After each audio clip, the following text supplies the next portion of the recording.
And now, Demopalooza.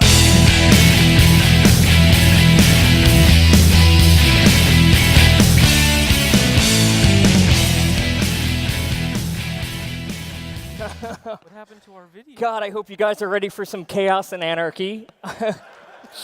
Hey. I can honestly say I have no idea what's going to happen. We're just going to see, and things are going to work out. So, before we started, there was supposed to be a very dramatic video to play before we took the stage. The video from Kraftwerk. Did anybody notice that? The cool thing with the numbers? Who had known Kraftwerk before that, right? So there's a couple reasons why I played that. First, I spend all my spare time going to music festivals and seeing bands.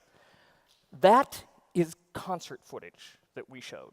That is seriously one of the best concerts I have ever seen. It blew my mind away. And there's two reasons why I wanted to show it. One, to be painfully clear that we will play no country music during this thing. I don't know about you, but I have had enough country music for a lifetime this week. And I had that before we even started. And oh my God, is it hot up here? Excuse me for a minute. Okay. Hopefully that won't fry. The other reason why I played that is that album was created in 1981, which is when I started in computers. So if we can have my slides up real quick. When I started, that's what a computer looked like. A computer was a mainframe, right? It cost millions of dollars, and it supported thousands of users. But the problem is, we had one person typically being the creative person on that. So the barrier to get to use one of those computers was a pain. First time I used it, I saw the user interface, I was overwhelmed. I wanted to learn something about it, and I couldn't. Because the only way I could get information about a mainframe is if I worked for a major corporation or I went to a university. Drove me crazy that I didn't have access to that information. We then had the PC revolution hit, right? And the PC revolution did a couple interesting things. First, our cost plummeted. Our costs come down to $3,500 a computer. This is the first time we started to think about computers in home, and we started to hear this wild idea of maybe having a computer per person. There's a big problem with this, though. Well, actually, I want to point out a couple things. First, look carefully at that computer. Anybody know what that is? That's super, super specific, because that's the way ERIN is on this stuff. It is a compact portable. It was the first real computer I had access to, and I want to point something out. I paid for the upgrade for the Amber screen, right? This, to me, was bigger than the IBM PC. And the reason is, this was the first computer that somebody could take from the office and bring home and continue to work. That was huge. Personally, that changed my life because my mother was all of a sudden able to work at home and bring her work home. Plus, that meant on the weekends, I had access to one of these cool PCs. And it was great, but it was very, very limiting. And the other thing that was limiting here was the applications. Right? These first applications in the 80s, it was funny, the first time I met my father-in-law, we talked about computers. I said, you've got to get a home computer. And he was like, what can I do on it? And what was my answer? I don't want to go like recipes and banking, right? Because that's what we did. It was boring stuff. Then we had a radical price change, right? We saw things like the Raspberry Pi. We saw the price and that barrier to adoption plummet. All of a sudden, we're down to $35 per computer. And not only that, instead of hitting that one user per computer, we've got to break our model, right? We now have to go to how many devices do we have per person. So the thing that I love best about the Raspberry Pi is the fact that we can give Raspberry Pis to kids anywhere in the world. They can learn skills.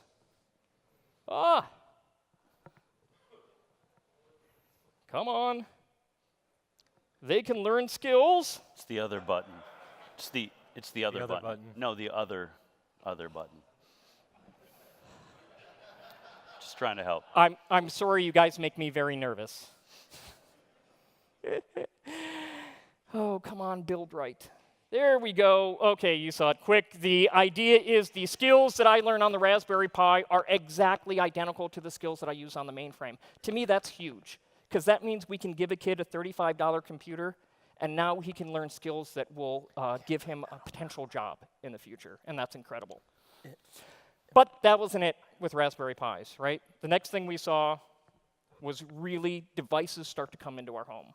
I did a quick scan of my network before I came here, and I found 35 devices with IP addresses on a house that I live at with just my wife, and that doesn't count any of my servers for work, right? That's just individual devices and computers that we have online. Because that's what, we've got security cameras, we've got a thermostat, we've got light bulbs, and these are no longer just conveniences for me. They actually make a huge difference. Does anyone here live in California besides me? Couple of you? We changed the way that power was priced at the beginning of this month. Right now, what happens in California, my power prices double from 4 until 9 p.m. They're half the cost those other times, so they lowered the price normally. So what does that mean? These devices that were literally a convenience now, all of a sudden in the past month have started to really pay off. Now, it's not just these devices, it's also things like shoes. Now, there's a reason why I want to talk about shoes. Because the first time that I was thinking about this, and the first time I was creating this presentation, was just as those self-lacing shoes came out, right? Everybody saw the self-lacing shoes that hit a month or two ago, and I thought they were the most ridiculous thing ever, right? I'm reading on forums like I do all the time, and I saw the best quote I've ever seen, and it was somebody, the title of the post was, "Need help updating the firmware in my left shoe."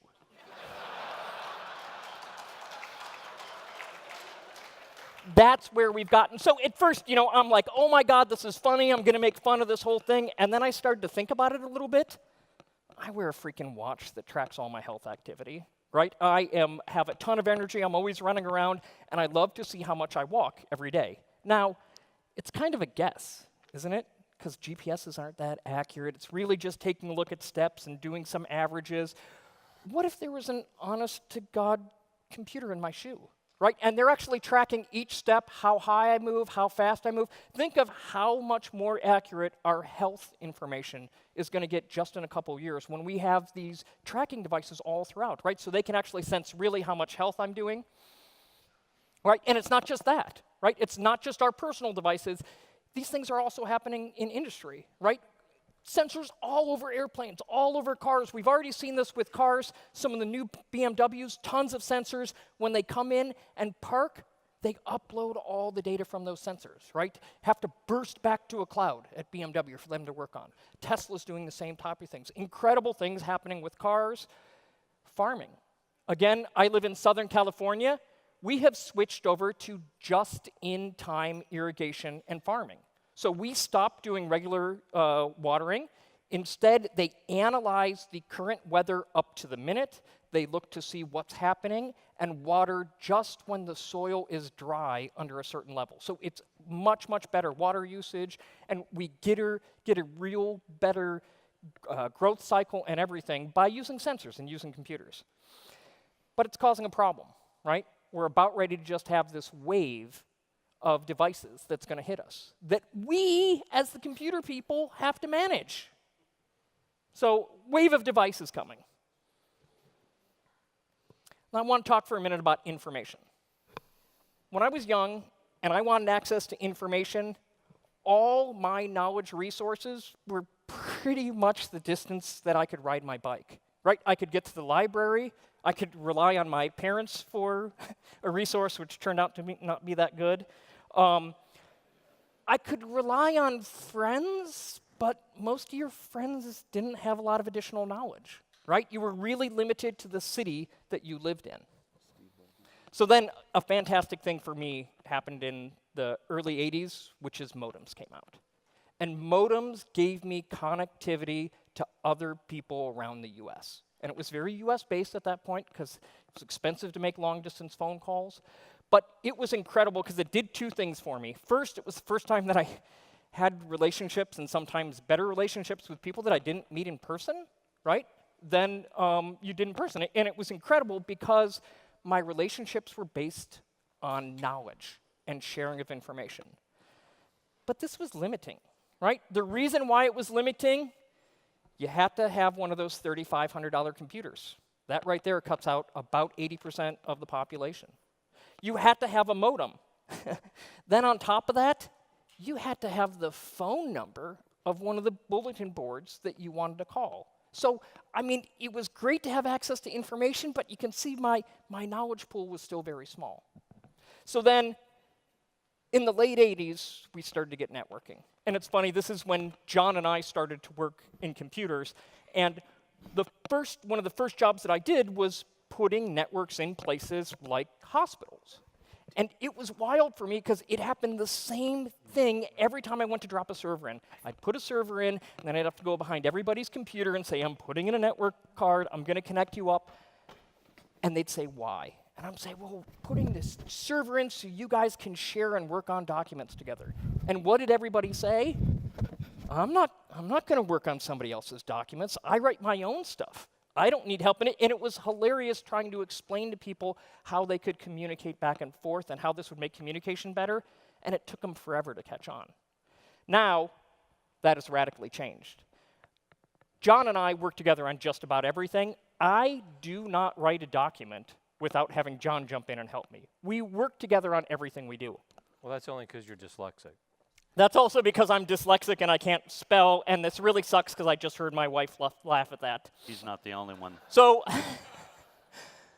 what this has done is this means we just have this wave of network-connected devices coming to us. And it's not just those people, right? It's all those devices that we talked about previously. So we've got a wave of devices coming. Now, really interesting things have happened with storage. In 1985, I put in a 10 gig hard drive. So No, you didn't. No, you didn't. yes, I did. No, Meg. a 10 meg hard Oh. drive, Aaron. See? We told you. M, not G. Always correcting. I put in a 10 meg hard drive.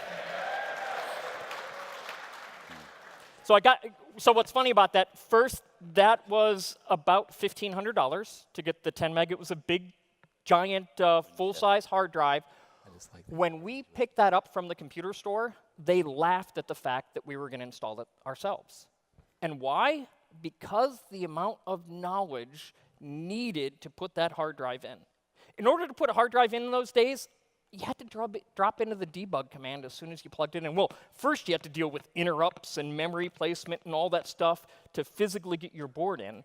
But then you had to drop into debug before you could even low-level format the drive, right? So a whole bunch of knowledge you have to have before you can even do enhancements to your computer. At that time, we were storing documents, right? You talk about storing files, what are you thinking? Spreadsheets and documents, that's about it. A couple years later, we started to realize, wow, hard drives go bad. We want redundancy. We wanted to be beyond just a single drive failing, so we started to do disk duplexing and disk mirroring. Did you plug it in? When we did this, all of a sudden, our size goes up, right? We start to think more than megs, and we start to think about like a gig. I was right, calm down. And then after that, we realized, you know what?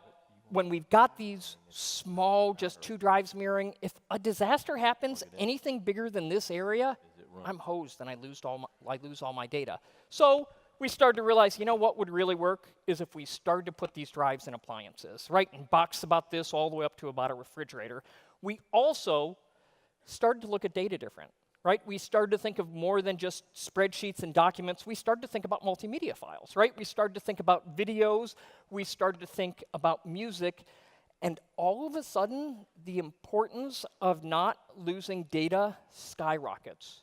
Before, I really didn't care if I lost documents that I wrote 10 years ago. It was irrelevant. The problem is the documents from 10 years ago now are my kids' first steps, right? The data is incredibly important. It's all those photos that you've been taking all your life. It's all those videos. Our data is becoming more and more important. This world with NAS and storing everything local, I was in that world up until April 8th, 2014. Now, you might ask, how do I know that date? I know that date because that's when my laptop was stolen off of a train in Belgium, just as I arrived to do 2 weeks of speaking, right? So I arrive in Belgium, get off the train, laptop's gone, I'm screwed, but you know what? It's totally cool. Not a problem. I have a full backup at home. So I was wrong. It's not April 8th that I left this world. It was 10 days later. It was April 18th. When I arrogantly and cocky walked back into my house, plugged in my new MacBook, went to do the restore, and the restore failed. Now, that's okay, right? Restores fail, but that's not the big problem with this. The big problem with this is since 1985, I've been making fun of people when they lose data, right? Every time they lose data, I'm like, did you back it up? And they're like, of course we backed it up. Did you test your restore to see if it? No, we didn't test. Well, there's your problem. I did that for like 15 years, right? 15 years I've been making fun of people for not testing their restores. Guess what? I didn't test my restore, right? I lost a ton of data. At that point, I was like, we're done. I am no longer relying on any individual devices, and I moved absolutely everything I own up to some cloud provider. Variety of different cloud providers. I store work stuff in some clouds, I store personal stuff in others, but the point is I never let anything be unique on any computer. In fact, we haven't talked about all the disasters that have happened yet this week. I lost my new MacBook Pro. The motherboard went completely out. That cost me about an hour's worth of work, and that was it. Because they were able to give me a new MacBook backstage. I was able to plug it in and just sync all my data down. That is absolutely incredible, right? And that is really where we need to go. No unique data anywhere. Devices should be irrelevant. We want to treat data, servers, and everything not like pets, but like cattle, right? We don't care. Nothing should be unique. It should always be replaceable. So we've got all of our personal data there, but there's the thing.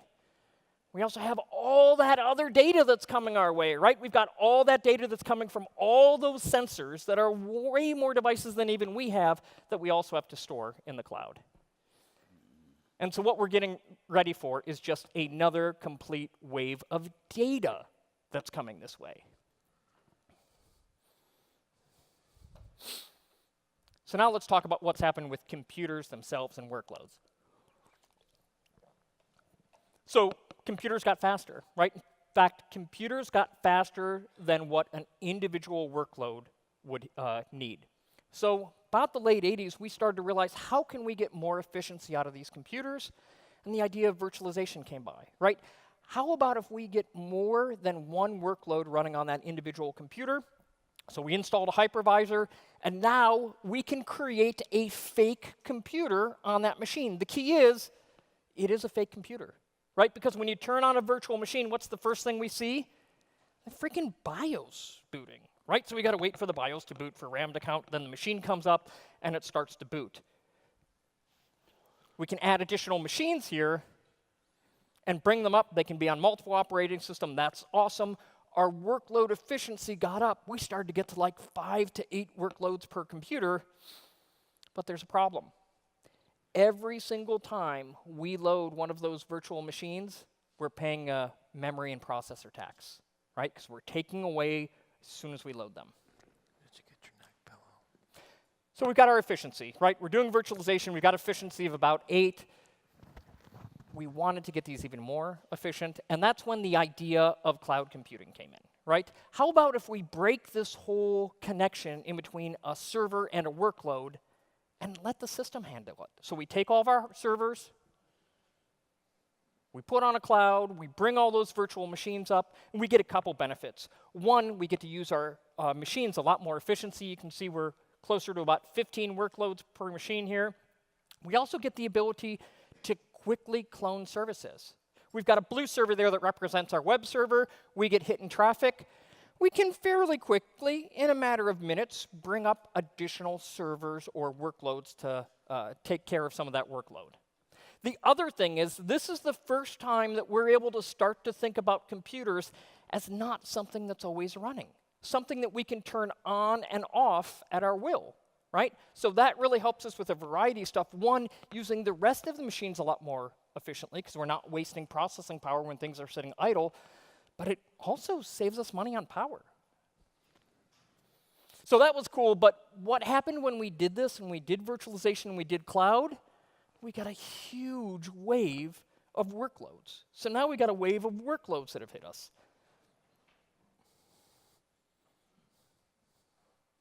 But luckily, somebody took a look at that. They noticed something. They noticed all those brains that are running in that workload. And they're like, wait a minute, if we've got all those brains there, and we've got a brain down there, can we use these systems a lot better? Can we get rid of a bunch of those brains? So what happened is we came up with the idea of containers. So what happens with containers is I take just the interesting parts out of that workload, right? Just the customized data, a small OS and the dependencies. I throw the rest away. I get a much smaller package that's a container, and I can put it on there. And you can see these take a fraction of the amount of space.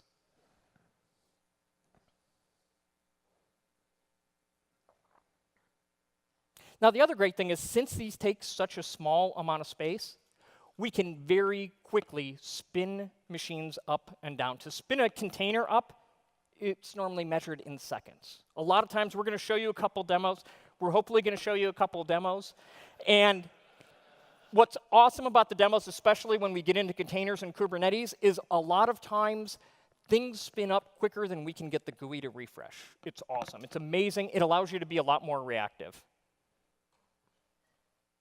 There's another huge benefit that we get with containers, and that's the developer experience.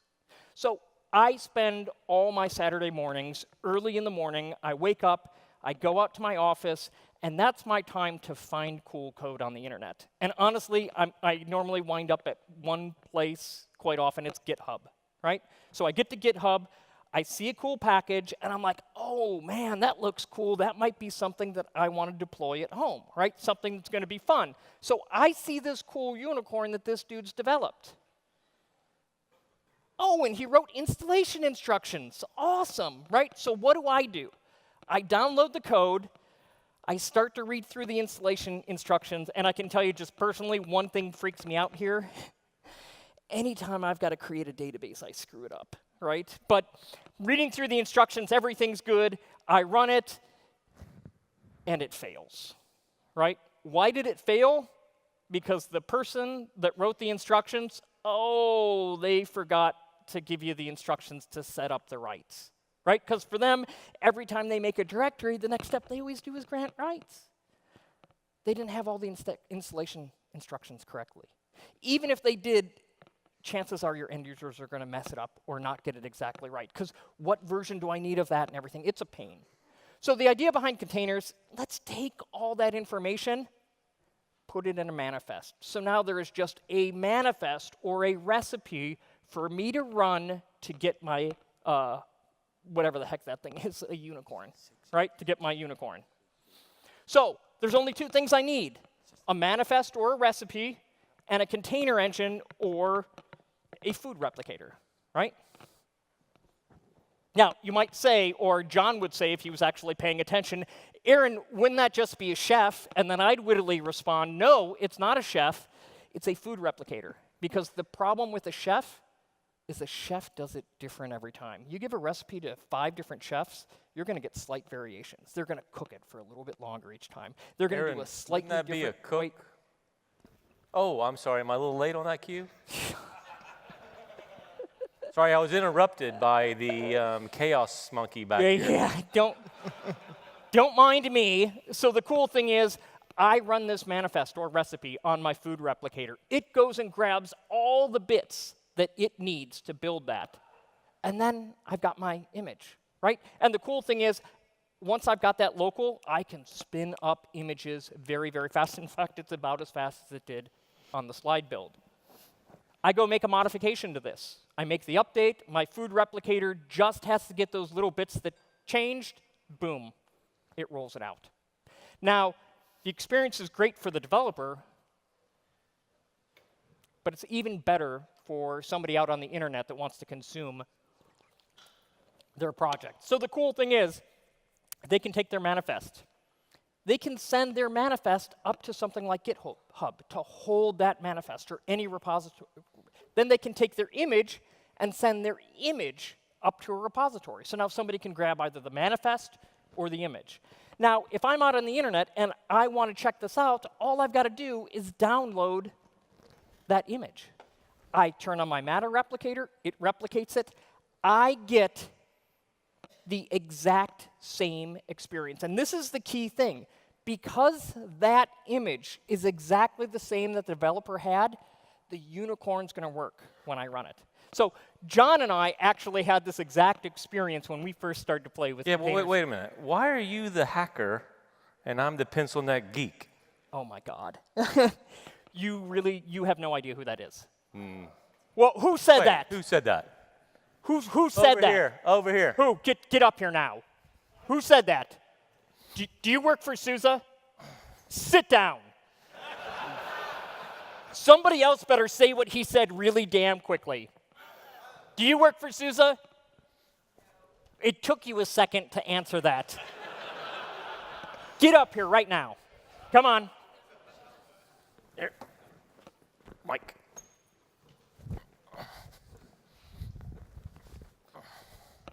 Come over here. Oh, it's Valerie. Did you, honest to God, know who Milo was? Oh, my God, I love you. Oh, did you hear that?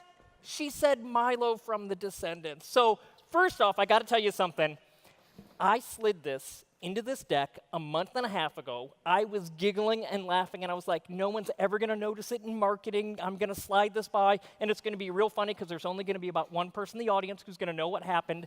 And Valerie, you have no idea what just happened. Where?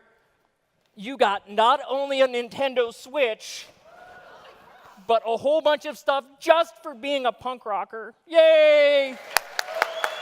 Thank you, dear. You're awesome.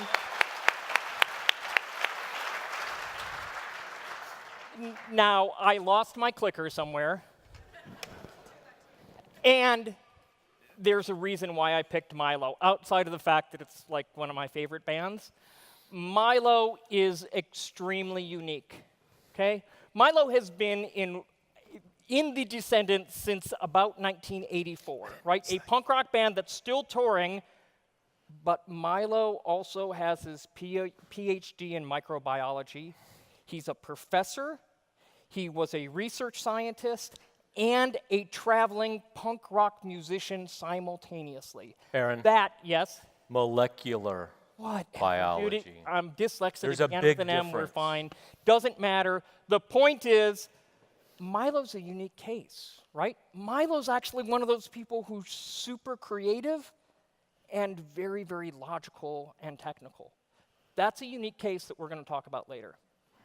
So, actually, I want to talk about our experience real quick with John. So, John and I got these NAS devices, and John, what did we do the second that we got those NAS devices? We avoid the warranty. We voided the warranty, right? Because the first thing we did is we slid a container engine on it, right? Because it was running a small version of Linux. We slid the container engine on it. Now, I'm a GUI person, right? I typically do all my work in a GUI. Unless something's broken, then I don't mind dropping out to the command prompt. But when I'm learning stuff, I like to learn on a GUI. So the first thing I did when I got a container running on there, I threw something so that I could have a full GUI that I could control the box with. And John's like, oh my God, how'd you do that? What was awesome is I literally texted him the container run command that I gave him, and he got the exact same experience. I live in California, he lives in southern Florida. It was literally over the phone, I texted it to him, he brought it up, and he was like, damn. It was just awesome because it completely shocked him that he got that same message and the same experience from a text file. Absolutely incredible. So we get the exact same experience whether we're an end user or the developer, and updates happen the same way.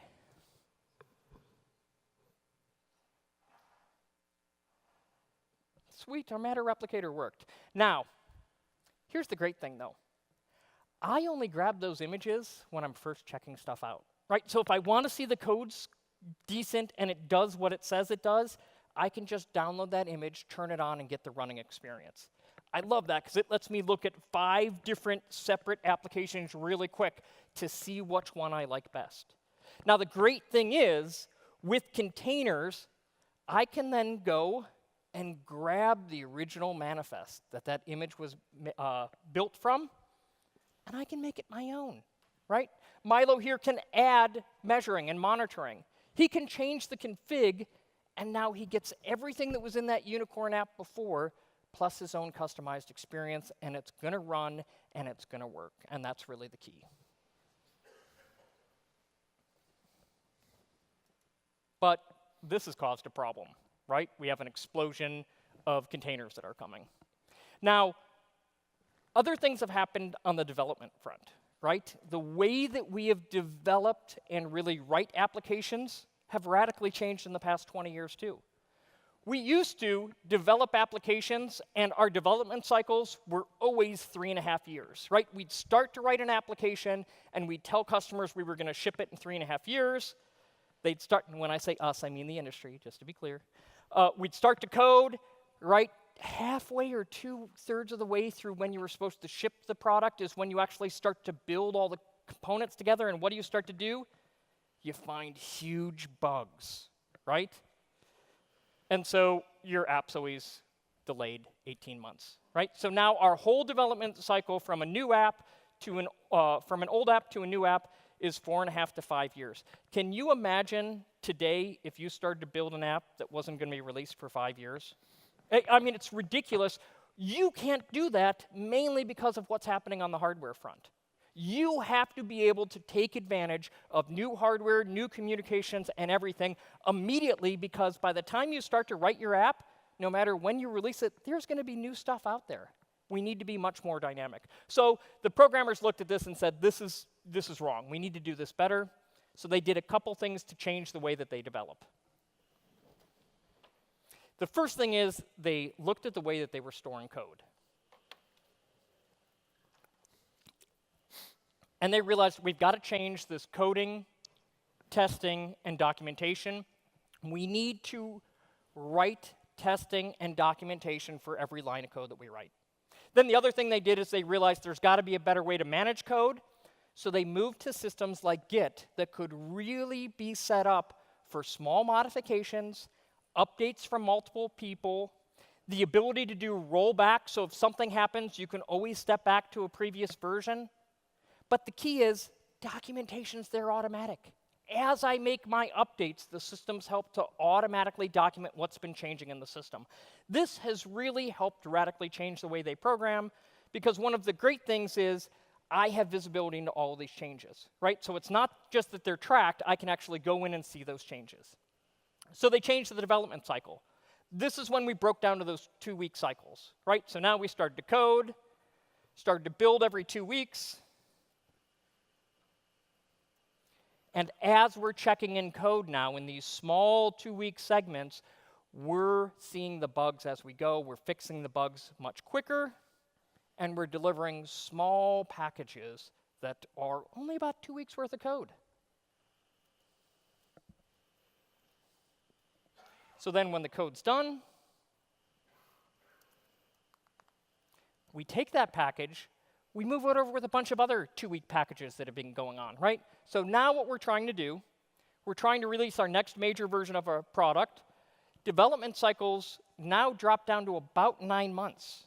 Now all of a sudden, we're seeing internet speed development. We're seeing major revs of applications every 9 months. They're taking all those small packages, they're developing them individually, finding bugs along the way. Towards the end of the project, they're starting to assemble it together, finding a couple more bugs, getting a little bit of code slip, but not much. Right now, we're much in like a 10 to 11-month development cycle. This is good. We're tightening up things. But somebody looked at this and went, wait a minute. We've been developing for 9 months. That code back there, that thing was done 8.5 months ago, right? That thing's been sitting idle. Why don't we make that the package that we give the customer? Why don't we make that available the day that it was coded? Not even wait for 2 weeks, right? Give this code to the people as soon as we can. But the problem is, in order to do this, we have to rethink what an application is. We can't treat applications the way that we've been treating them. And that's where the idea of microservices came in. right? Let's break all these big, complex applications down into small, tiny modules. Just have each of the small modules be independent and self-sufficient so that we can upgrade, modify, scale, and do anything we want to an individual one of those without affecting the others. It's really cool how this works. It works simply by just letting them communicate over a set of words, right? So here, these are just a couple REST APIs. We're looking at a package application that's very similar to Uber. This was a ride-based application. We've got our personal management stuff. We've got our payments. The user has just finished their ride. So what's going to happen? It's going to send information about the user. It's going to send the date and where they traveled to and how much the transaction is. Now, those are the only three things that personal management is going to send over to the payment module. It is only going to respond back with a yes and no, a yes or a no. That means we can change anything on either side, and as long as we use the same words to communicate back and forth, we're fine. So here we've got payment version 1.6. You can see we support, we have access to your identity, right? So we can see who the user is, and we can see all of your credit cards on file. They support MasterCard, Visa, and American Express. Now we want to come up with a new version, right? We've got a new version that supports SousaPay. We can roll this out, and it has no effect on the other side, right? As long as we always come back with a yes or no, we can do anything we want to that payment management module, and it won't affect the application. Hey, Aaron. Yeah. Does this mean now, usually when we announce things that are completely imaginary, development starts to freak out that they're going to have to build? Well, I'm wondering if Niels is over there sweating right now that I Okay, announced right. another Just new checking. product, which has happened before. SousaPay. Cool. The other thing is, since these modules are independent, so what happens when we're dealing with Uber or Lyft, right? First thing you do is you fire up your phone and you want to get a car. So what has to happen? The user management side needs to spin up. Does the payment side need to spin up? No, we don't need to do payments until the end of the ride. So that's the beauty. By having these independent, we can easily just spin up the user front end individually as users come in the car, and then we can spin them down as we don't need them. This is really the advantage that we get, the ability to do upgrades and be able to scale up and down completely independent. The key to really making all this stuff work is making sure everything is tested. What that means is whenever we bring up one of these modules, we have the ability to test it to make sure it's going to work and it's not going to break any other module in our overall service. That's really the idea behind microservices. So now, in order to take advantage of that, they had to make a minor modification to the way that they were doing coding. So what they did now is they still check in their code. Check in their code as soon as they make an update. This time, though, as soon as I check in my code, it runs the test and validates that my code does what I said it was going to do, right? Just validates that it builds properly and everything's cool. But now, it can automatically go and build the rest of the application to see if my update not only did what it said it was going to do, but doesn't break the rest of the application. So really what this allows them to do is continually do integration testing to make sure that all of their development is working properly and it's not going to break the application down the road. So as we go through, if a package is successful, it can be shipped off to a customer. If there is a problem, we check in our code here. When it does its integration test, it generates a problem. It fails. The key to this whole thing is communication back and forth. Let them know what happened so that they can get feedback. And of course, this is going to give us just an overwhelming amount of what we used to consider applications, right? So now we've got this wave of applications coming our way. We've got this wave of data that's coming our way. We've got this wave of communications and connected devices that are coming our way. We've got all the workloads. And we've got all these containers, right? We've got tons and tons of containers that much smaller, but that just means now instead of thousands, we're talking about tens and hundreds of thousands, right? We, as IT people, have a huge wave of stuff coming our way. We have to be ready for it, right? We can't continue going the way that we've been going. What we really need to do is we need to turn IT into a factory, and we need to automate as much as we can. So what we need to do is, you guys have all heard the story that IT spends 70% of their money keeping the lights on, right? What we need to do is when a light goes out, we want to, the first time we go replace it, we want to document for the system all the steps needed to fix that light bulb. Then we're going to tell the system, I want you to always go out and check to make sure lights are always on. So now, the next time that a light goes out, the system will automatically come out and replace our light bulb. Now, because the system's replacing our light bulb and doing all repetitive tasks for us, it gives us more time to really research and see what's going on. What's causing those lights to go out in the first place? Did anybody notice that the lights blink before they go out? Right? LEDs don't just cut out. LEDs start to dim before they go out. So what we can do is we can notice that lights dim before they go out. So now we'll set up a rule that says whenever you see something blink, go ahead and replace the light bulb before it even goes out. What does that do for our uptime, right? We're now replacing things proactively before it stops the system from crashing. Now, there's a couple things we're going to need to do to really do this. The first thing is, we've got to take the lead from the programmers. We have to do the same thing that they did with our infrastructure that they did with code, right? The first thing is, we need to define all of our infrastructure in manifests, right? In code, in recipes, so that they're repeatable. So that when we fix a problem, we fix it once in the recipe, and then it's never fixed. It doesn't need to be fixed again. So here you can say, see, we're now saving our manifests on how to build services directly in a Git-like system, right? So I can see all of the changes. I can see the changes Rob made to the system. I can see the changes that John made. I see exactly what's happening. I can do rollbacks. If something went wrong, God, it worked last Tuesday, we can roll back to the configuration the servers were in last Tuesday because we've got the recipe to build it, right? It's not only that, we can see everybody's changes, and at any point, I can zoom in and I can see exactly what happened here. I can see what Rob changed in that file. So it's a lot easier for me to troubleshoot. So now what happens? I define a manifest. I send it to the system. It builds my container and tests my container to make sure that it works. After that, if it passes that test, it can take that container and plug it into the service that it's going to be part of. It can run all of its tests. And if the service still works and my update to the container didn't make or break anything, we can push that container out to our registry. Then we're ready to send it into production or whatever my delivery team wants to do. The beauty is, the second Rob made a change to a manifest, we didn't just check that container, we checked everywhere that container is going to be and every service it's going to be a part of to make sure he didn't screw anything up, right? It's incredibly important. Small changes, he has the knowledge to know that it's not going to affect the production or any of the other systems. That's really key. So now again, just like our other systems, First time. checks in. If we have an error, we'll be notified of it.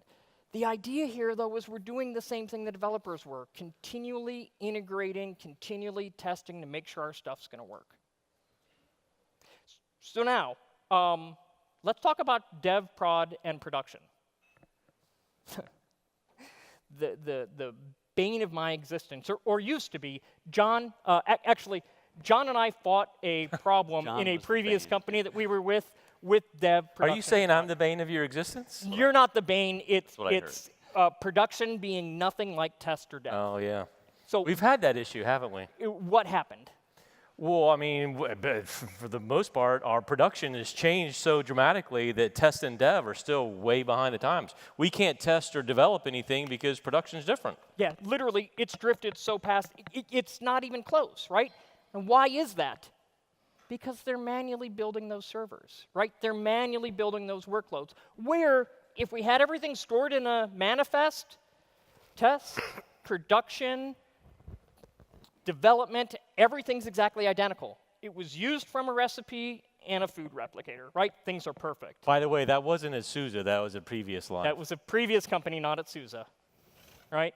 So now we can do variations, right? We did production here with a little bit of a different, with a purple variant. We've got another one with a blue. Now here's the cool thing. There's no such thing as production anymore. Now what we can do is let's divert 10 or 50, after we've passed all the integration testing, we know it works great, we know it meets your, everything's fantastic.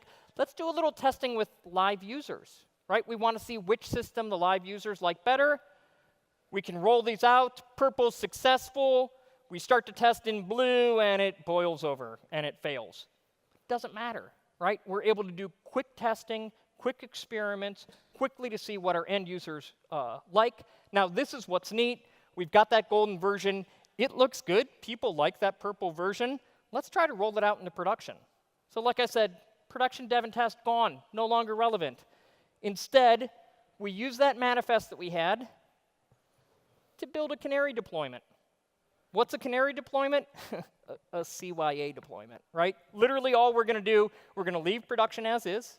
We're going to slide out this new little version. We're going to put 10, 15, 20 users on it, see how it goes. If everything looks great, we'll slowly grow that to actually be production.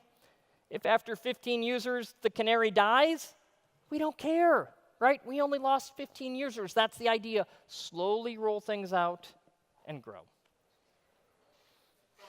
Now, the key to making all of this work is to really change the way that companies interact, not just in the IT department. It's really about making the entire company working together to deliver your product, whatever that is, right? So that means first, anytime any change comes into the environment, everybody's notified. It's first verified.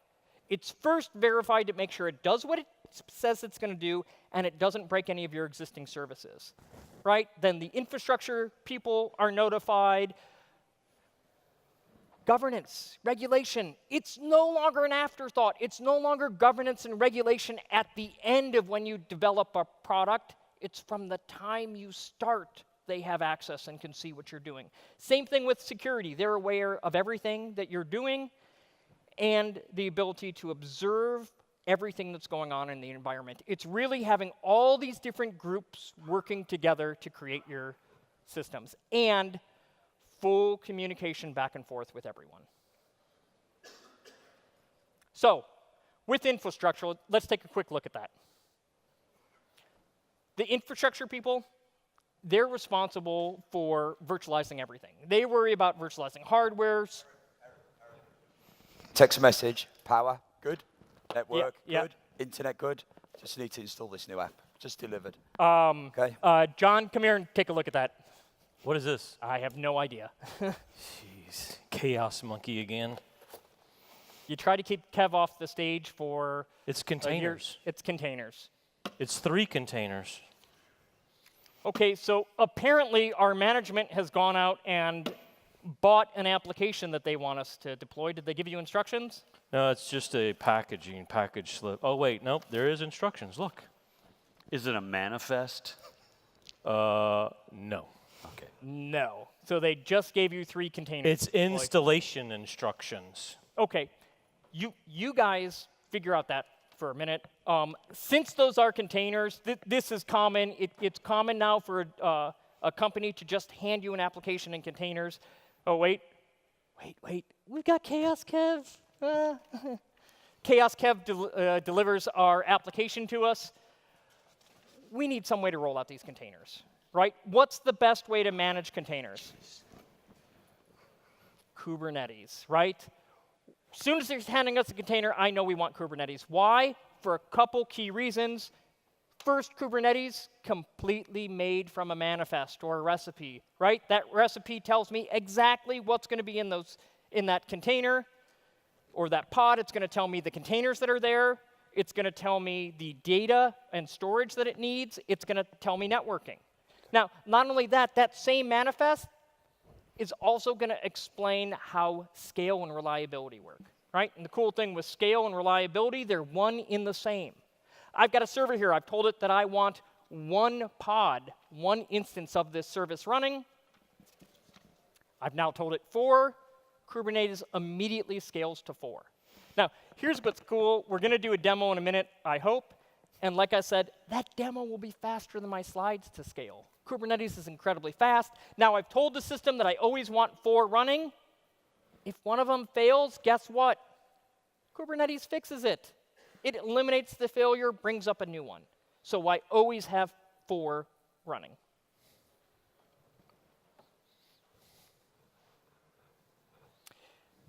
How did we know that there was something wrong with that workload and that it died from Kubernetes? What caused it to die?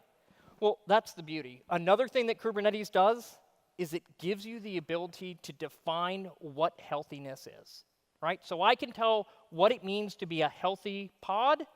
I can give that to the system. So here I've told the system, look, this is what it means for you to be healthy. You've got an orange circle, a purple diamond, and a green triangle, right? I want you to always be out there checking to make sure those are in the state. If something happens and we lose our orange circle, it is going to kill that connection and recreate a new one, right? So I'm guaranteed things are healthy and always running. Now, we can also use that same information from health to do something called readiness.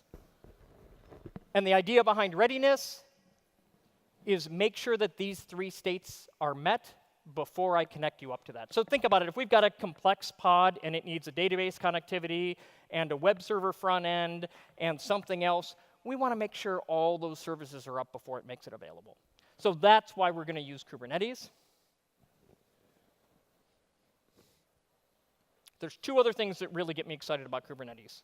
One is Kubernetes is literally digital Legos, right? The idea is if I'm developing an app that requires a web server, I can literally just connect it up to the work that the certificate guys inside my organization have done.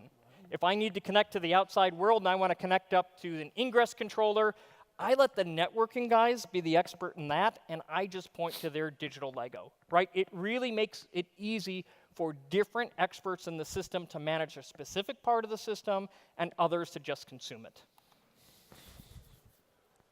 We talked briefly about upgrades. Upgrades are incredible with Kubernetes. We had that 2 different versions. We had version 1.6 and 1.7. The beauty is I can tell it, do your upgrades. Just does a rolling upgrade, upgrades all those. We can say, you know what, something went wrong, rolled back. We can roll halfway back, right? Have half of our servers on one version, half of ours on the other. Does it matter? No, as long as the APIs are the same. That's one of the beauties. And the final thing that I really want to hit on with Kubernetes that I love is Kubernetes doesn't care how many nodes are running underneath it. I can easily add a node, and it'll automatically go, hey, wow, I got more places that I can do work on. Or I can kill a node, and it'll immediately go, wow, that died, some containers died, some pods died. What's it going to do? Spin them right back up. So now, what we're going to want to do is we're going to want to create a Kubernetes environment. Cool. So John, if I could get you to press the button to deploy a Kubernetes environment, since everything's defined by code, it should be nice and easy and quick. Go ahead, press the button. Oh. Oops. And that was the wrong button. Hey, John, you see it's kind of greenish looking. You got to do the right button, the right. Oh, that one. Sorry. It's all right. Okay. Sorry, guys. All right, let's bring it back up. There, Power the right failure. button, much better. If we can have the slides back.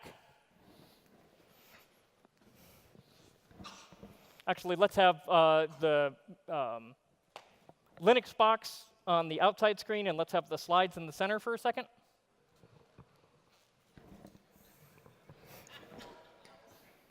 There we go.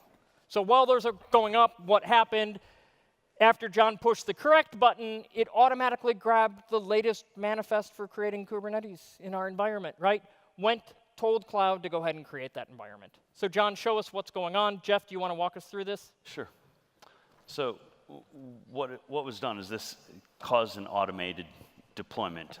It's using a heat stack to deploy in OpenStack to actually deploy a full CASP cluster for it. So it's just going to take a couple seconds to bring those nodes up, and you'll have a Kubernetes environment based on CASP. Yeah, I mean, we see the IP addresses, we see the network, we see these nodes starting to come up, so we'll have a full CASP environment in very shortly. Moments. One last node to come up right here, this worker node, and boom, we have a full Kubernetes CASP environment. Yep. Cool.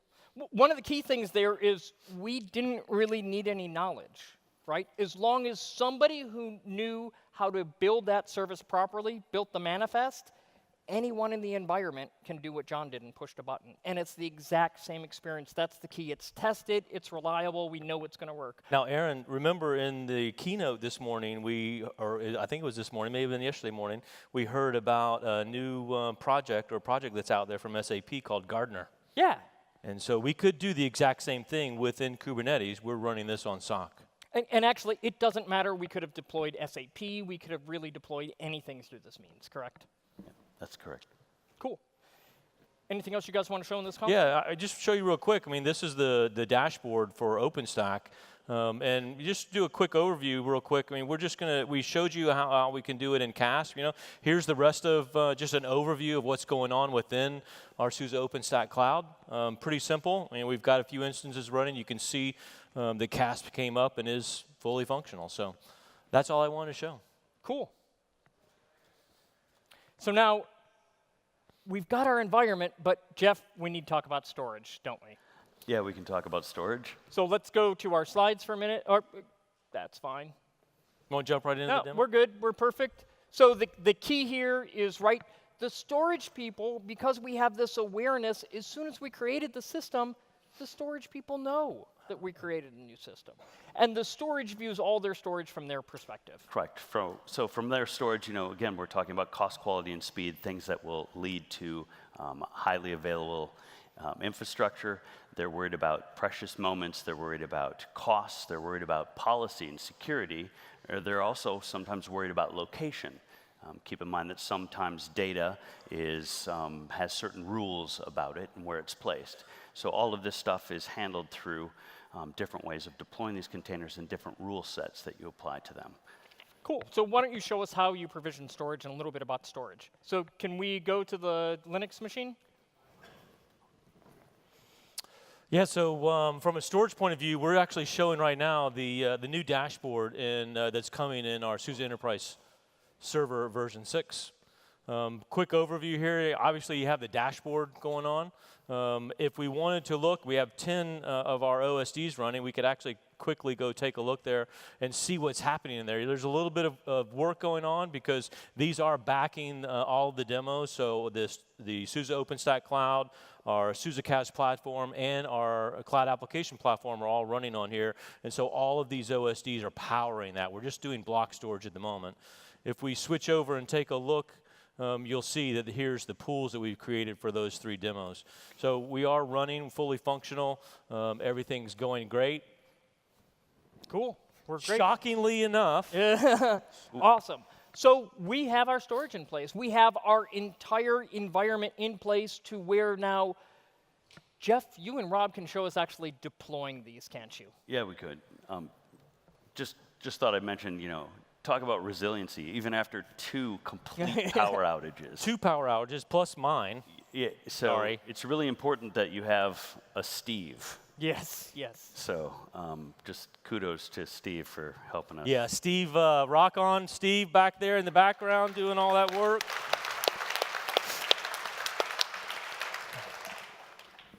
So that brings us to kind of these manifests. We've talked about manifests and rules and instructions that can be converted into common language. We have these 3 different containers, right, that we want to deploy. Each of them has that concept of a manifest or instructions on how to deploy each of them.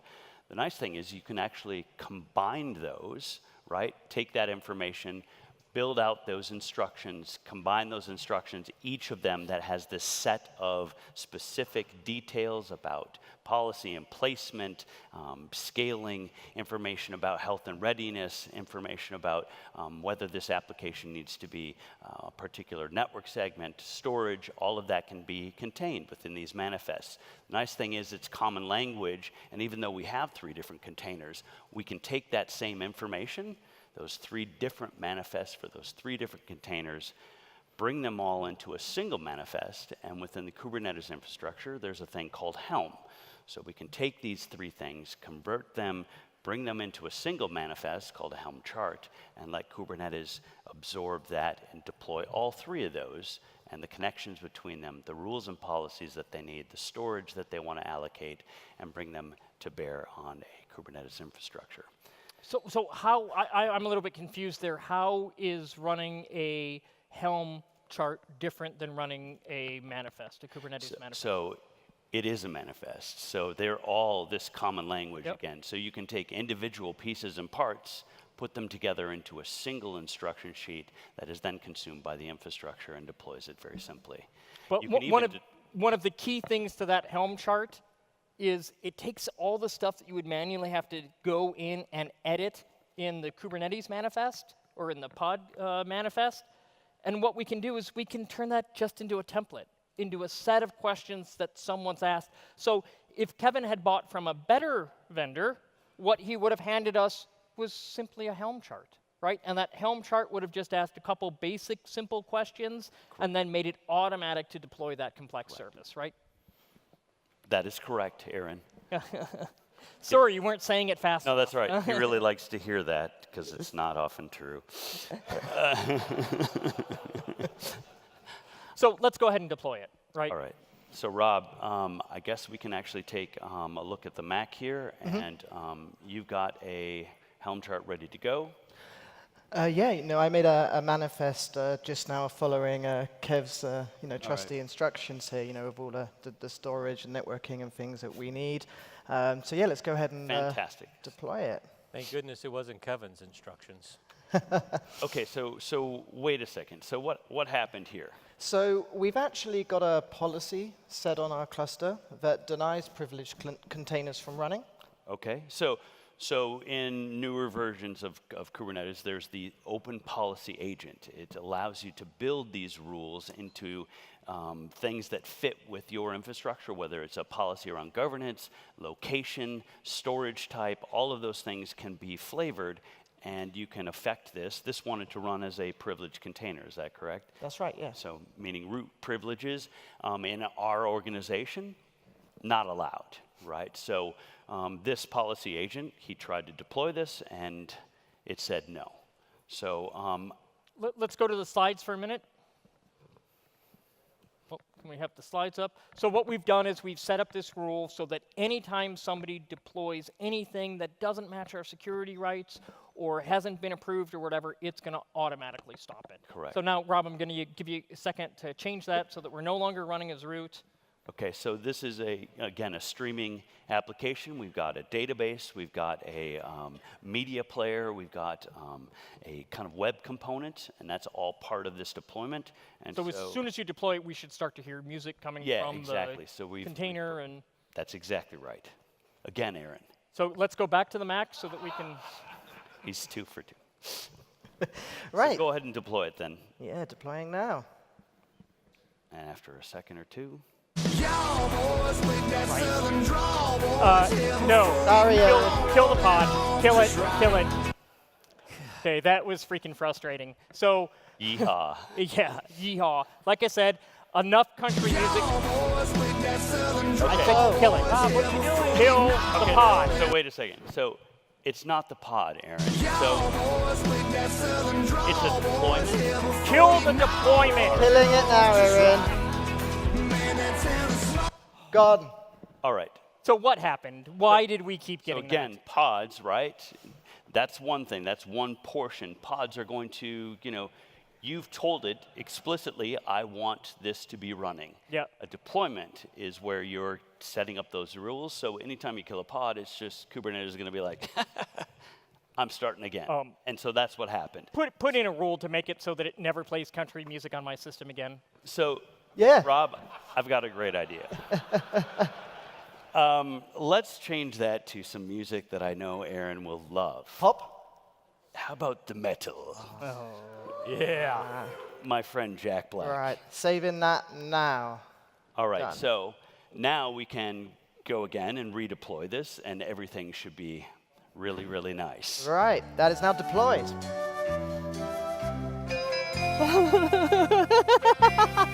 Okay, so that's not metal, Aaron. Yes, it is. That is metal. That was the first Grammy winner in the heavy metal Grammy Awards. I don't know if you guys remember this in '89. It's the first time they did heavy metal.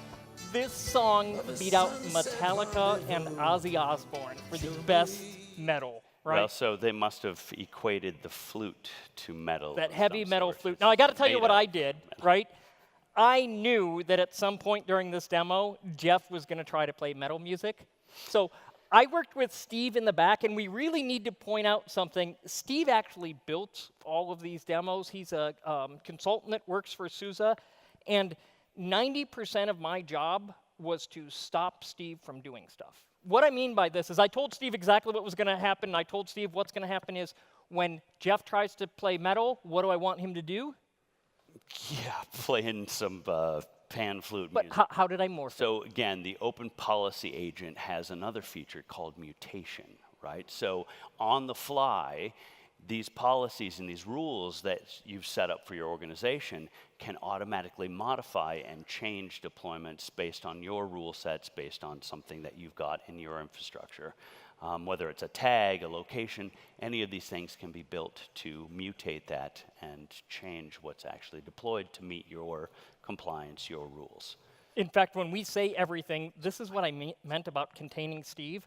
We said, no problem, we'll just do this with tags. And Steve was like, oh, no. If you can give me MP3 samples of what punk normally sounds like, and we can take country music, and I can write a quick analyzer that will take a look at the wave patterns to see if it looks like punk or country, and we'll block it based on what the waves look like. And it's like, no, Steve, stop. You can do that for a customer. We don't need that for our demo, right? But that's the key.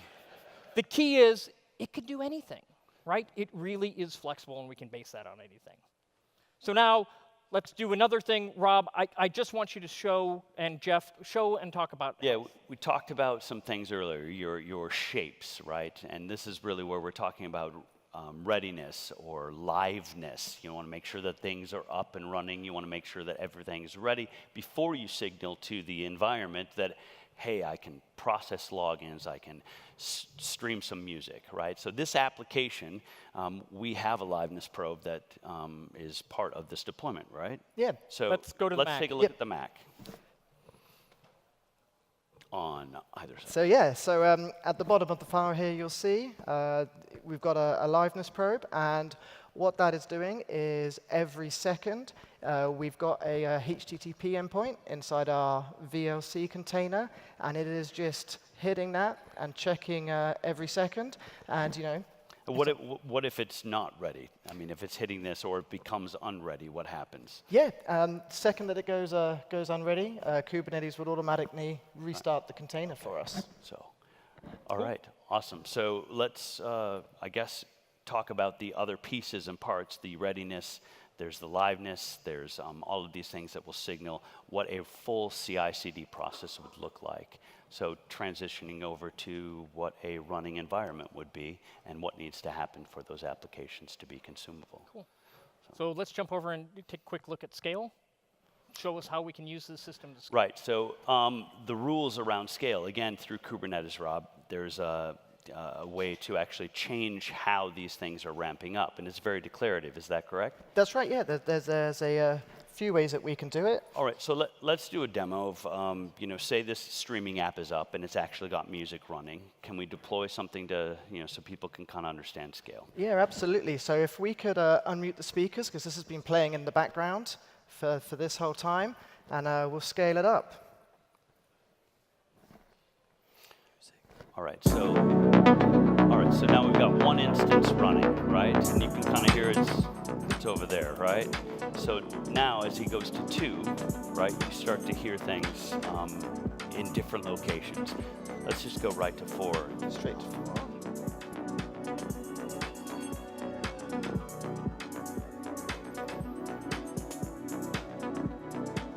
So as they start to scale up, you'll start to hear the music change, obviously, where it's just a demo with sound and spatial. So that's great, Rob. Thanks, man. Cool. So what we've done so far is we had we talked about where we are, right? How we have to change and really get IT more into a factory. We had Chaos Kevin deliver an application to us that we weren't prepared for, right? That was containers, but we quickly brought it into our environment, and we quickly changed and morphed our environment to fit those containers, right? We quickly created a container. So now, keeping on that music theme, what we'd like to do is show a quick video of the fun from the concert last night, and then we'll come back and show you guys a couple more quick demos. So if you go ahead and roll that video.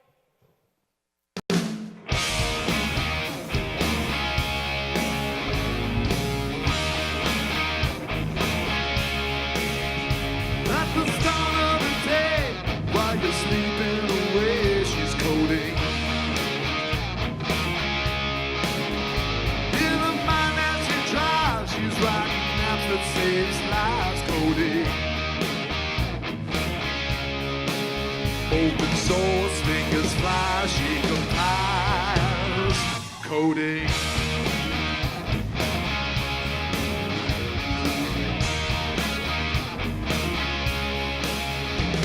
Deployment times 2, canary, green and blue, coding.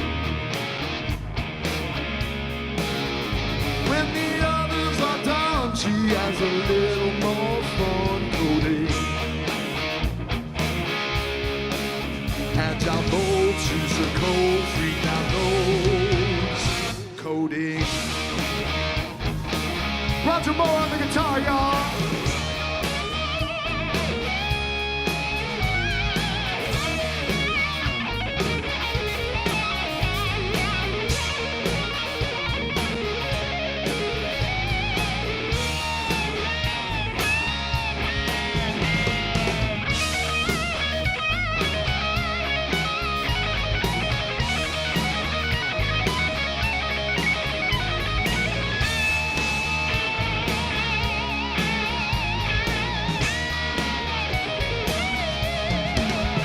As the day winds down, she spends the night on the town, coding. Don't forget this fact, release is always on track, coding. Fingers fly, she compiles, super style, coding. 9 to 5, Zeus is yours, Zeus is mine, coding. Take us out, Mr. Moore.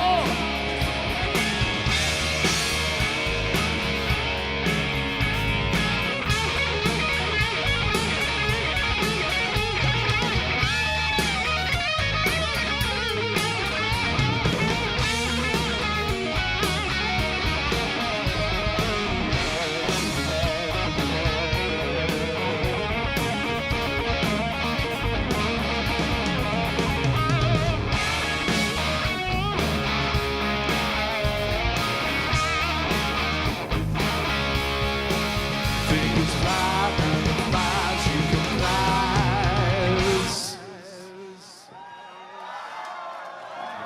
A little weak on the backup vocals, but it's early in set 1. Thank you guys. Nice job, y'all. Give yourselves a hand. Nice. I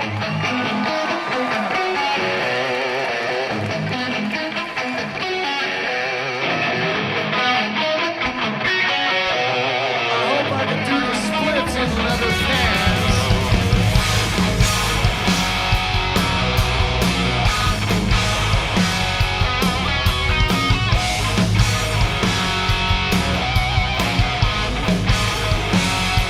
I heard the news, baby, proprietary disease. Well, you may have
I got my medal after all, didn't I? Yep, that's right.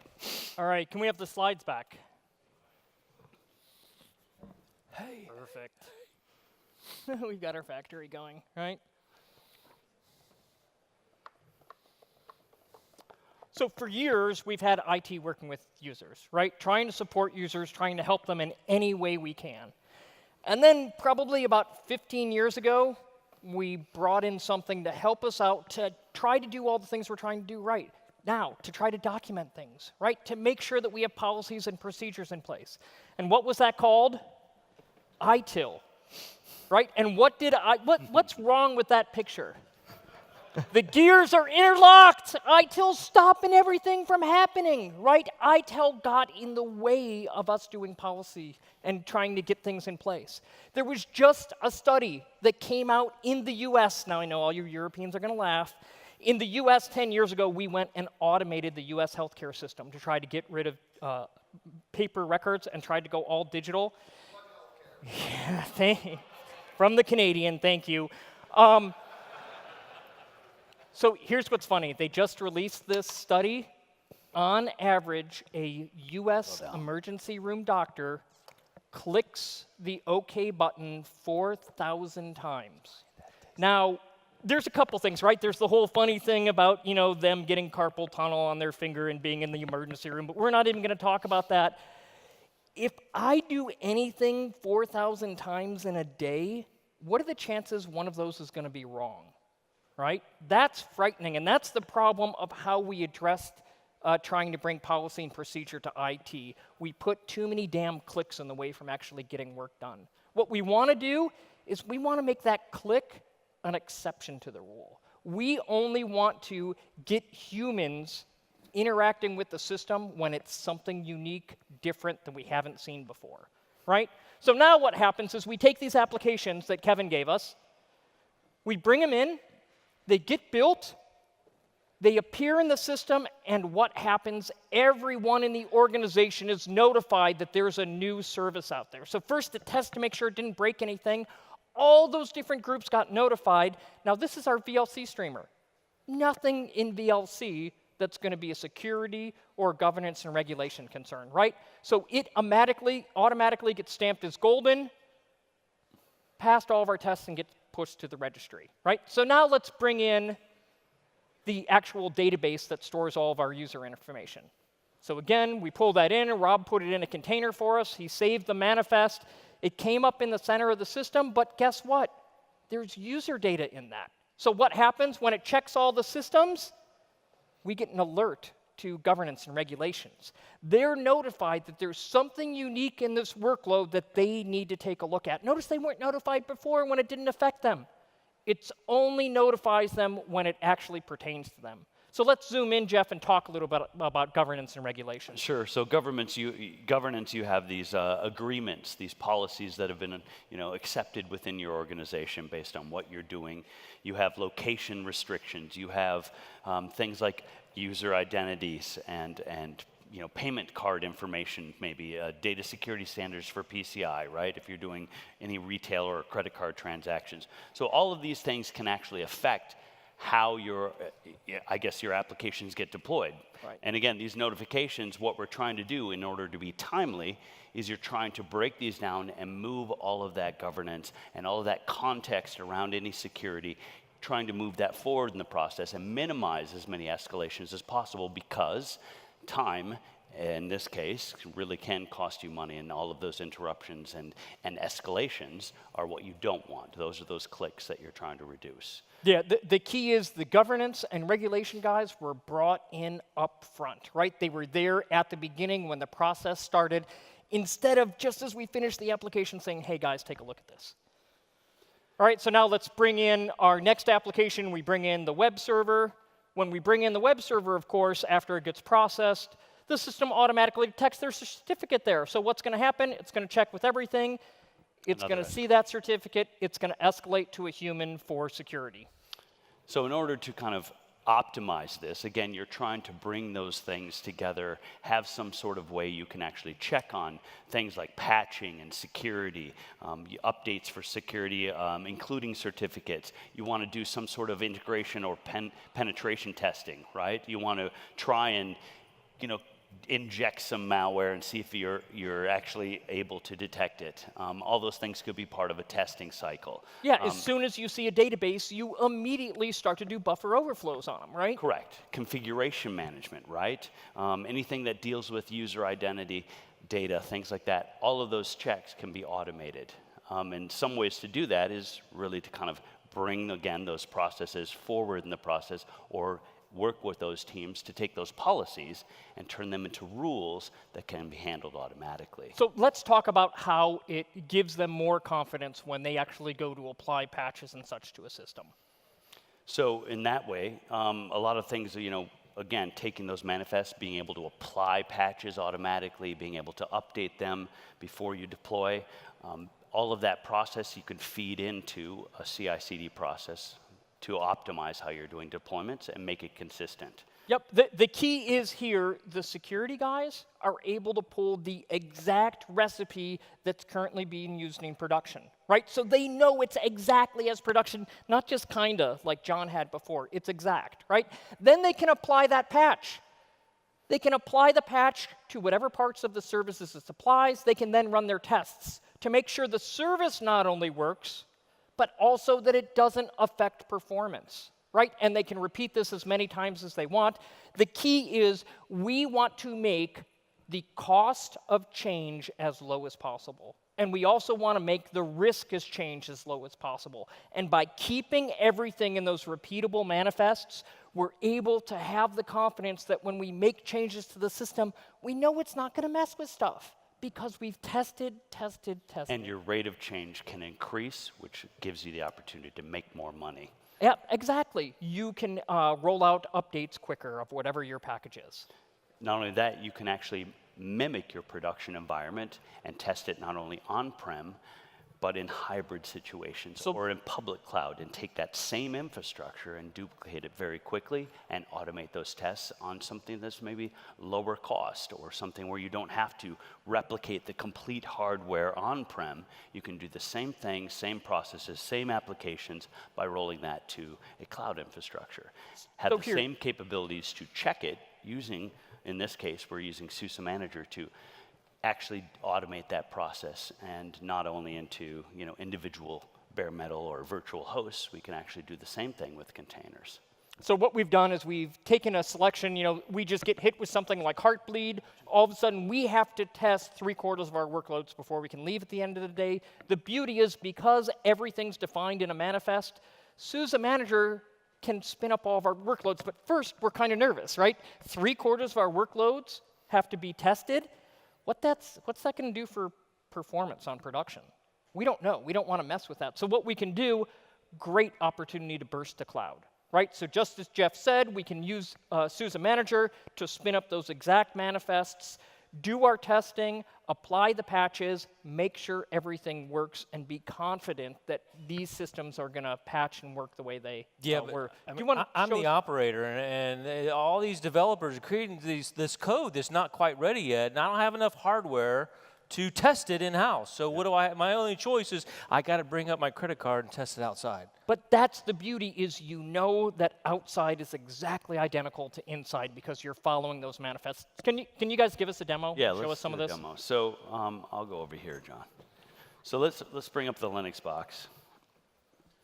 So what we have here is an instance of SUSE Manager, and I have some container images that it is using. The idea here is you can pick a registry, a dev registry, or in this case, a production registry, go through your continuous integration and deployment methodology, do your testing, and deploy straight from a SUSE Manager so it pushes to that registry. That can be your base to feed your production deployments. That way you've got a production registry, and again, all of the rules, the policies that we set up, that's where base images come from in this case. So we've got one here we actually deployed, part of our three container application. This one has been built, and it actually is able to inspect for security risks in this container. What's nice is, again, that notification happens, and as patches or pieces and parts become available that fix a particular image, you have visibility into that image and can say, hey, from a role-based access control, I have an operational role. I can go in, see this inspection, see individual patches, and be able to do a rebuild. Other than that, I can also do something like a CVE check. Yeah, so our security guys came to us and said that they had a curl issue that they CVE that was brought to them. So, and here's the CVE right here. I can actually select this whole thing if I needed to. Go take a look. Now, I'm just the security guy in here playing with it, and I can go click on audit. Now, my screen's not moving quick enough. Put that CVE in here. Now, remember, I copied the whole thing, and it only is going to give me the relevant information. So CVE 2019-3823 is the one I'm interested in. Let's go see where the issue is. Oh, every single one has an issue. So here, not only can audit servers, we're used to seeing that in SUSE Manager, now we can do images, whether they be containers, virtual images, what have you, and get that same information. And again, role-based access controls, your security person might have the ability through this interface to actually do those rebuilds themselves. Again, worrying about, once those rebuilds are done, pushing those to your production registry, and that feeds then the rest of the organization. And because we use role-based access control, you can give the security guy some access here and let them rebuild this when they feel necessary. Yeah. Cool. Thanks, John. You're welcome, Jeff. So now the one thing we haven't talked about is measuring and monitoring, right? So tell us what we can do with measuring and monitoring. Okay, so a lot of the new school of monitoring is really where they're talking about observability, right? Monitoring from an old school perspective, hey, you'll get some information from a vendor, measure this, measure this, measure this. These things are important. However, in this new dynamic world of microservices and all these different things you want to check, right? We can actually bring these observability items to bear and make those meet our rules about what's important. A lot of people want to just see, not just CPU utilization, you want to have some correlation. I want to find out anomalies and spikes. So we're actually extending Prometheus and Grafana into a lot of our applications, and SUSE Manager is no exception. So coming soon to a SUSE Manager product near you, we're actually able to see some dashboard information and allow you to customize what is important to you. So if we can go to the Linux box here, we can kind of see a Grafana dashboard. And again, these are customizable. People can make their own versions of dashboards, publish them, and share them just like they can with container manifests and things. So Grafana is kind of some new instrumentation. And this here is viewing a CAS cluster. And all we're showing here is just the CAS cluster real quick, just to showing you that it's healthy, that all our masters are healthy, our workers are healthy, showing the memory usage, some what's being used here from a pod perspective. So we just get a quick view. And again, remember, this is observability and not necessarily monitoring, because we want to watch for the anomalies. We get so much data out of these systems because there's so many containers out there. We want to watch for that little piece of information that's going to affect our system. Now, obviously, our issue tonight was power. It wasn't really anything other than that. So I think I do have another Grafana dashboard up here. Can you kind of toggle over that?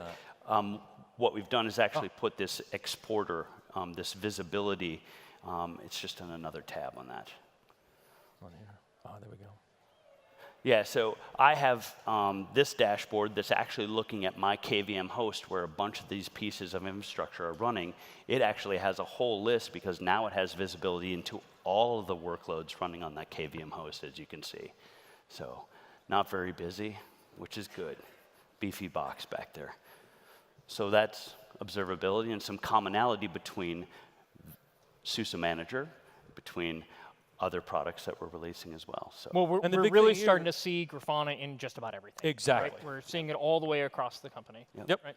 So we'll have the observability. And the most important thing is the icon of the dog down at the bottom, right? It's the, that's weird, right? It's when something is not normal in the environment, that's when it's brought into your attention. Not, because otherwise, remember we talked about all those devices and all those waves that are coming our way? We're overwhelmed with information as is, and it's only going to get worse in coming years.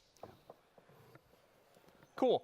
The other great thing about this is think about it from the monitoring and measuring guy's point of view, right? They want their tools out in every single workload in our environment.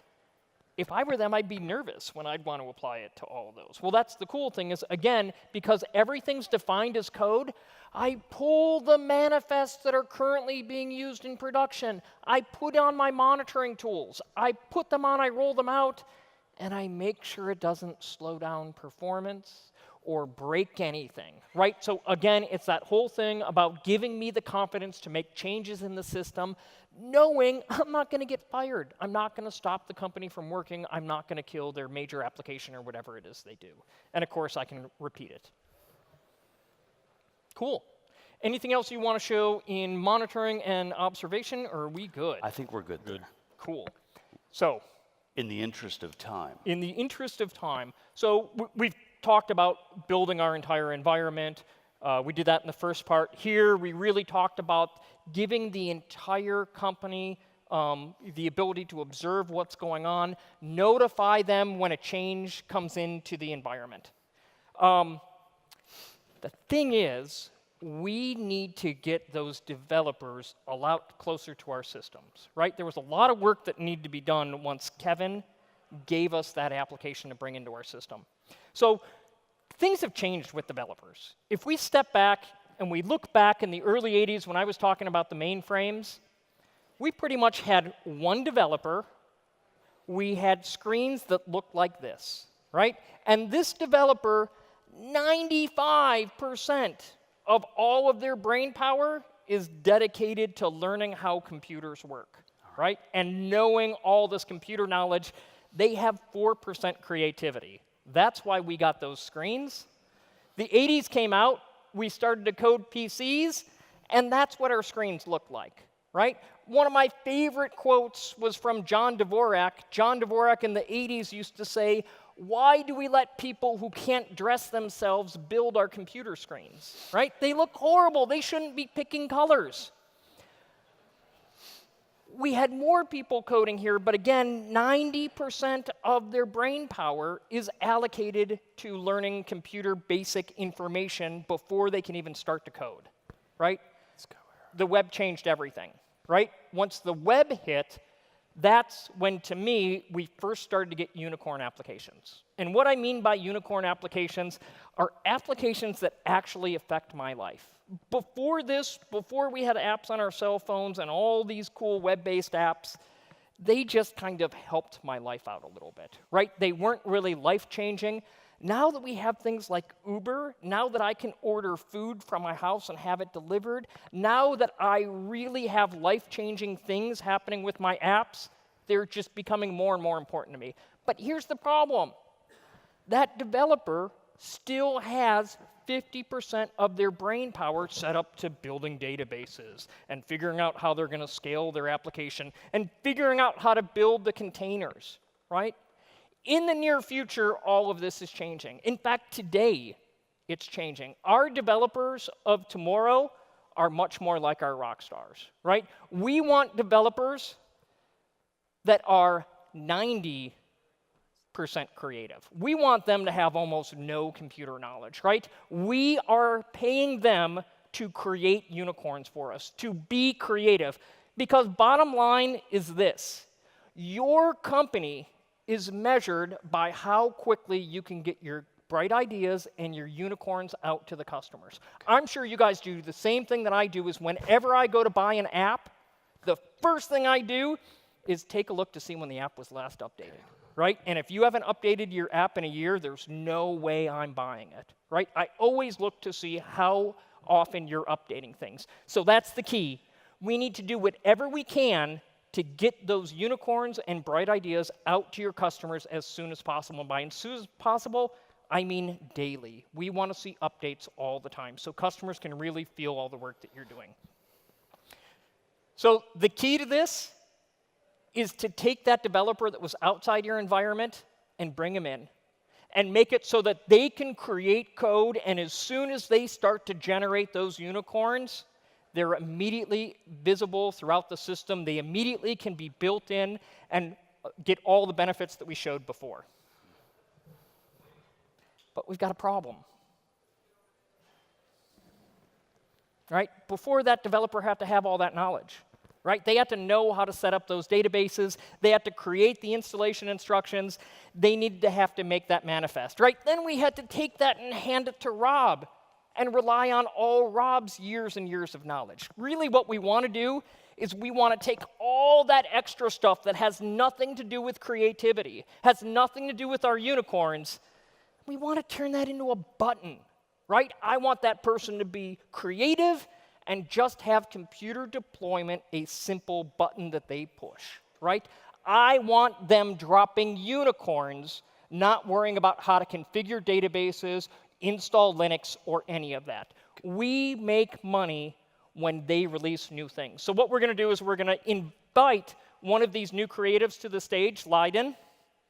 Leiden's the one who was playing music for us earlier.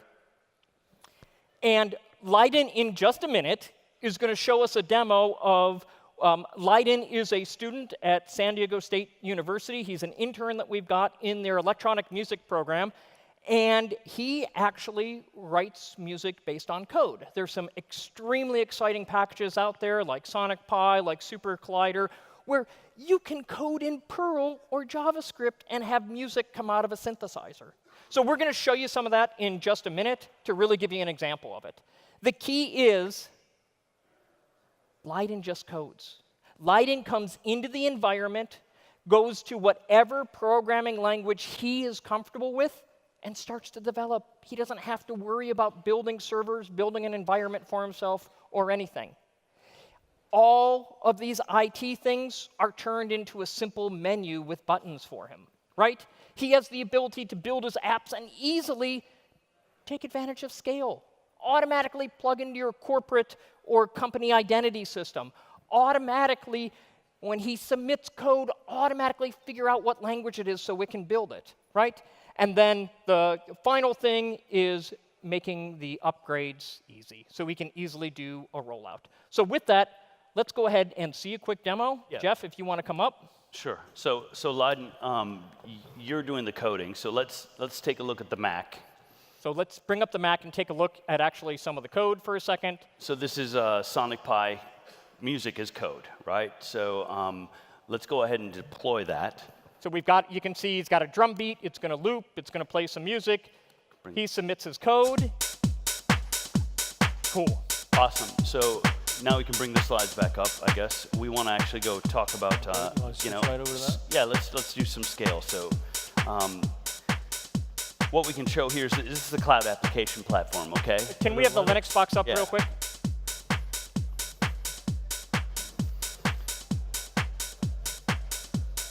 Awesome. We'll go back and look at that. Yeah, so you know, the applications that we're actually deploying here, he's able to just work in his flow. He's going to be doing updates on the fly and doing those deployments under his control. We can actually have that visibility and even abstract, and it doesn't matter what particular Cloud Foundry instance we have visibility into, you know, our on-prem. We even have SAP Cloud, anyone, even Azure. So there are several different deployments we could actually, deployment locations. It's going to be the same type of code, same type of deployment. So he can build on these beats. He can build on these as he's coding. He's in his flow, and it just lets him. Let's have him submit some more code. Yeah, absolutely. Whenever you're ready, submit more code. Right, we can hear it kick in. Now, Leiden, you go ahead and you keep developing code when they show us just a couple more things in cap. Yeah. Yeah, so real quick, just to, I mean, this is the Cloud Application Platform dashboard. It's something an operator would use to see what's going on. You notice this application he pushed out earlier, we're showing 4 instances on it. If we needed to scale it up, it's real quick and simple. From a testing point of view, it's just, we would normally do this automatically, but we can just click the button here and boom, we're starting to bring up new instances straight away. If we need to see what's going on from a logging point of view, here's the detail. From a log stream, we can actually tie that into a Prometheus Grafana instance and get some more detail on it. And the same goes for metrics. So this is really what would be exported to Grafana.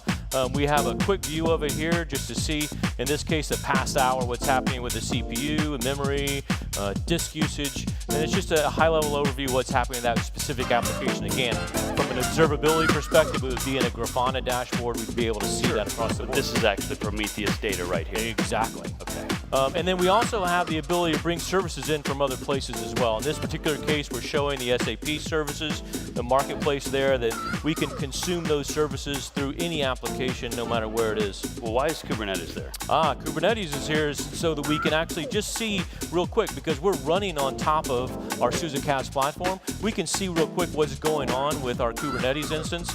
And so we could dig into that if we wanted to look at the specific apps, or we could look at the individual pods. Just a quick high-level overview of what's happening, just so we can see what's going on. Sure. But mostly they're going to be spending their time doing their deployments, not really worrying about Kubernetes, even though we've containerized this individual deployment or nice deployment, quick view. right? Yep, you're right. Are we cool? Yeah. We're great. The key is, as we heard, Leiden's developing the whole time, right? As soon as Leiden submits code, he gets to hear his enhancement. As long as it didn't break the system, it rolls out. That's the beauty. Leiden does the creative part. He doesn't have to worry about the computers because, again, that's how we make money, right? We make money from the creatives that are creating those unicorns for us. So, with that, I want to summarize a couple quick things. So really what we talked about today is we talked about bringing your entire company together to have visibility to changes as they happen. All of those different groups working together to create unicorns, because that's how you make money. Make yourself more efficient so you can speed up your development. So we talked about us all working together. We also talked quite a bit about having an infrastructure defined in manifests, right? We said the real benefit here is to define everything in manifests. We then showed how one of the cool things we love about Kubernetes, right, is that we can add and remove nodes, and Kubernetes doesn't matter. We also talked about Kubernetes, how easy it is to do rolling upgrades, how we can update apps, roll them up, roll them back, no problem. We talked about scalability. We said as soon as we release an application on Kubernetes, it automatically inherits all these things, the health, the reliability, and everything. Honestly, I don't know why we don't just deploy everything on Kubernetes. In fact, if you come back to SUSECon next year, one of the things we'll probably be talking about is exactly that. Why not slide Kubernetes under everything? Why not start to look at some of these? I hope you guys didn't see that. Can we have the slides back? Did we not have the slides up? There we go. They are now. Sweet.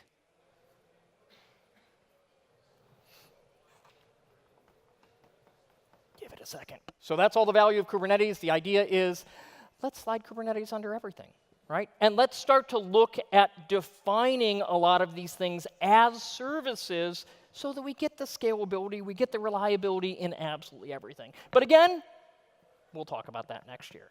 So thank you for coming, everybody, and hope you guys enjoyed Demopalooza. Stick around. Kent has a bunch of stuff to give away. Walk off. Clyde, you can come. Oh. I guess.